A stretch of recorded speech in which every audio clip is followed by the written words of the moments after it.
মিষ্টি কুমড়ো রান্না করা দেখলে যাদের খিদে কমে যায় তাদের আজকে মিষ্টি কুমড়ো আর চিংড়ি শুটকি দিয়ে মজাদার একটি আইটেম তৈরি করে দেখাবো, যার ঘ্রাণ শুনলে কুমড়ো দেখে মুখ ভেসকানো লোকটা আরো পেটের খিদে বেড়ে যাবে।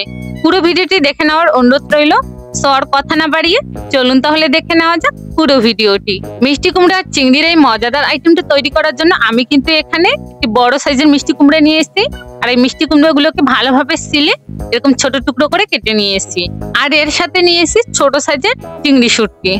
এখন একটি প্যানের মধ্যে আমি দিয়ে দেবো 2 চামচ ধনিয়া। এখন এগুলোকে ভালোভাবে নেড়ে চেড়ে ভেজে নেব।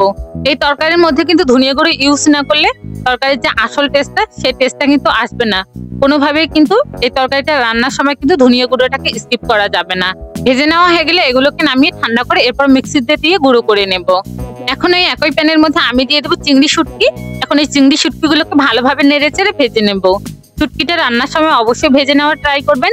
শুটকির মধ্যে কিন্তু অনেক প্রকার রোগ জীবাণু থাকে, ভেজে নিলে কিন্তু এগুলো সব নষ্ট হয়ে যায়। এরপর এগুলোকে নামিয়ে একটু বাটির মধ্যে নিয়ে নিব। এরপর এতে হালকা কুসুম পানি দিয়ে কিছুক্ষণ ভিজিয়ে রেখে এরপর ভালোভাবে ধুয়ে পরিষ্কার করে নেব। চিংড়ি শুটকিগুলো পরিষ্কার করে নেওয়া হয়ে গেলে এখন একটি প্যানের মধ্যে আমি দিয়ে দেব তেল। আর তেল গরম হয়ে গেলে এখানে দিয়ে দিব ফোড়নের জন্য 2টি তেজপাতা আর দিয়ে দিব 1 চামচের মতো জিরা। এখন এগুলোকে নেড়ে ছেড়ে কিছুক্ষণ ভেজে নেব।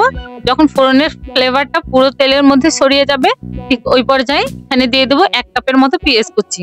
এখন এই পেঁয়াজটাকে নেড়ে ছেড়ে ব্রাউন কালার করে ভেজে নেব। পেঁয়াজ কুচিগুলো যখন ব্রাউন কালার করে ভেজে নেওয়া হয়ে যাবে ঠিক ওই পর্যায়ে আমি এখানে অ্যাড করে দেবো বাটা মশলা। আমি এখানে আদা রসুন আর কাঁচামরিচের পেস্ট দিয়ে দিচ্ছি 3 টেবিল চামচ পরিমাণ। এখন এগুলোকে ভালোভাবে কষিয়ে নেব যাতে করে আদা রসুনের কাঁচা গন্ধটা দূর হয়ে যায়, মশলাটা যাতে পুড়ে না যায়। এজন্য আমি এখানে সামান্য পরিমাণ পানি অ্যাড করে দিচ্ছি।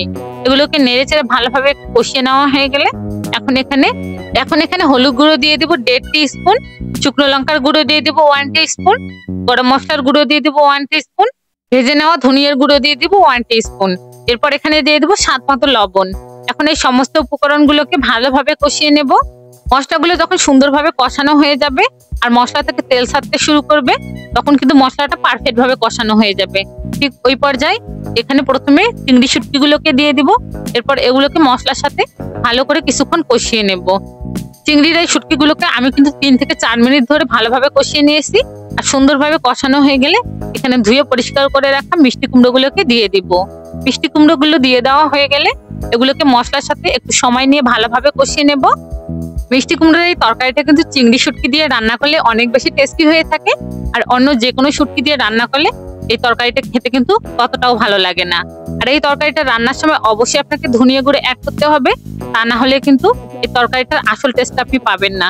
তরকারিগুলো কষিয়ে নেওয়া হয়ে গেলে এখানে আমি পরিমাণ মতো পানি দিয়ে দিব। এরপর ঢাকনা দিয়ে ঢেকে সেদ্ধ করে নেব। 15-20 মিনিট পর ঢাকনা তুলে নিলাম।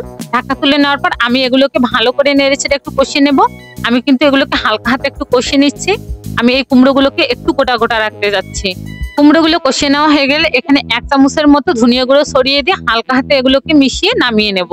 এভাবে চিংড়ি শুটকি দিয়ে মিষ্টি কুমড়োটা রান্না করলে কিন্তু খেতে অসাধারণ হয়। আর মিষ্টি কুমড়ো দেখলে যাদের পেটের খিদে কমে যায় তাদের সামনে অবশ্যই এই রেসিপিটা একবার তৈরি করে রাখবেন। দেখবেন সে আঙ্গুল চেটে পুটে পেট ভরে ভাত খাচ্ছে। আশা করছি রেসিপিটা একবার হলে আপনারা বাসায় ট্রাই করবেন। আর আমার বিশ্বাস এই রেসিপিটি আপনাদের কাছে অনেক বেশি ভালো লাগবে। যদি আমার রেসিপিটি আপনাদের কাছে ভালো লাগে অবশ্যই আপনার ফ্রেন্ডস এন্ড ফ্যামিলির সাথে রেসিপিটাকে শেয়ার করবেন। আল্লাহ হাফেজ।